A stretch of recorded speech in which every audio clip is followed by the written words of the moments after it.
Hello বন্ধুরা, long video করছি আবার। তো আমার বেশি নেট থাকে না, আমি 2 থেকে 3 মিনিটেরই ভিডিওটা করি। আমাদের ভিডিও যদি পছন্দ হয় আপনারা দেখতে থাকবেন, কারণ আমাদের মতো মানুষের ভিডিও হয়তো অনেকের পছন্দ হয় না।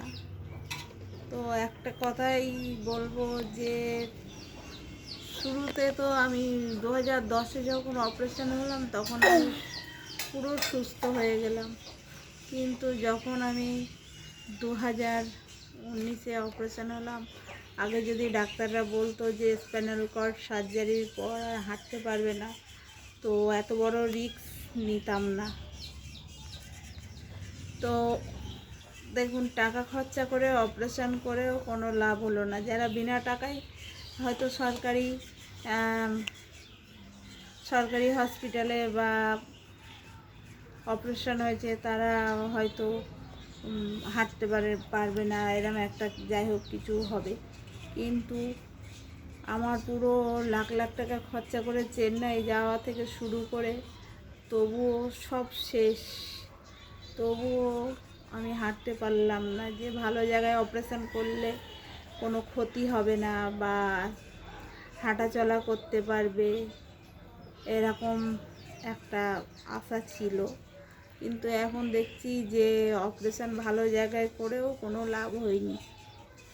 তো কি বলবো, সবই কপালের দোষ। আর একটা কথা কি জানেন তো, আর হয়তো অপারেশন থিয়েটারে যে ডাক্তারকে আমরা দেখিয়ে ভর্তি হয়েছি, হসপিটালে অ্যাডমিশন হলাম, হয়তো তিনি অপারেশন করেননি, কারণ তিনি অনেকটাই বয়স্ক মানুষ ছিলেন। তো দেখা যাচ্ছে ওনার জুনিয়রদের দিয়েই হয়তো করিয়েছে অপারেশান। তো আমরা তো আর জানবো না যে কোন ডাক্তার অপারেশন করেছে। চেন্নাই যেনার আন্ডারে আমি ছিলাম, তিনি হয়তো দেখিয়ে দিয়েছে, আর অন্য ডাক্তার হয়তো অপারেশন হয়েছে, ওই জন্য হয়তো ক্ষতিগ্রস্ত হলাম। এটাও মনে মনে মাঝে মাঝে মনের ভিতরে জায়গা দিই। আমার মাও ভাবে, যে বাবাও ভাবে যে এত টাকা দিয়ে অপারেশন করে এত ভালো জায়গায় গিয়ে চেন্নাই যে গেছি, তো কেউ ভাববেন না যে আমি পুরো এতে অপারেশন হয়েছি। না, আমার অনেক টাকা খরচা হয়েছে, লাখ লাখ টাকার ওপর বেরিয়ে গেছে। তো স্পেশালি আপনারা হয়তো নেটে সার্চ করলেই দেখতে পাবেন, নিউরো স্পেশালিস্ট অ্যাপোলো, সেখানে আমার অপারেশন হয়েছে, যেখানে আপনার জলটাও হয়তো কিনে খেতে হয়, এরকম পজিশন।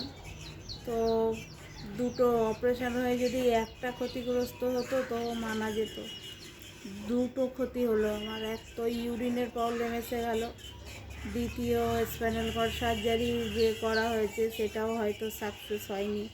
এখানে ডাক্তাররা অনেকেই বলেছে যে এটা সাকসেস হয়নি। আর এতবার আমার এমআরআই হয়েছে, আমার জীবনে মনে হয় আমার চেয়ে বেশি এমআরআই কারোর করতে হয়নি।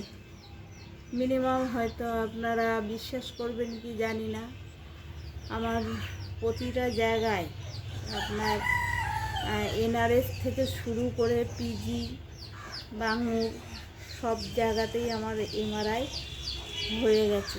কিন্তু মেডিকেল কলেজ, তারপর মল্লিক বাজারে আমার এমআরআই হয়েছে অনেকবার। আর অ্যাপোলো চেন্নাইয়ে তো অনেকবারই হয়েছে, অপারেশনের আগেও হয়েছে, অপারেশনের পরেও হয়েছে। তো এমআরআই করতে আমি যতটা ভয় পেতাম, ততটা আর আমার ভয় লাগে না। মনে হয় যেন ওই আওয়াজগুলো, প্রথম মনে হতো যে ওই আওয়াজগুলো কানের মধ্যে বাজছে, মাথা গরম হয়ে যেত। তারপর এখন মনে হয় শুধু যে আর কিসের ভয়, এমআরআই তো যখনই যেখানেই ভর্তি হচ্ছি, যেখানেই অপারেশন হলাম, সেখানেই অপারেশন হলো 3 দিন 4 দিন পর পর এমআরআই হতে আছে।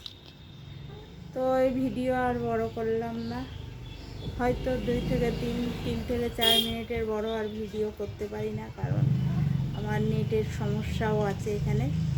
এই পর্যন্তই শেষ করলাম। আপনারা সবাই ভালো থাকবেন।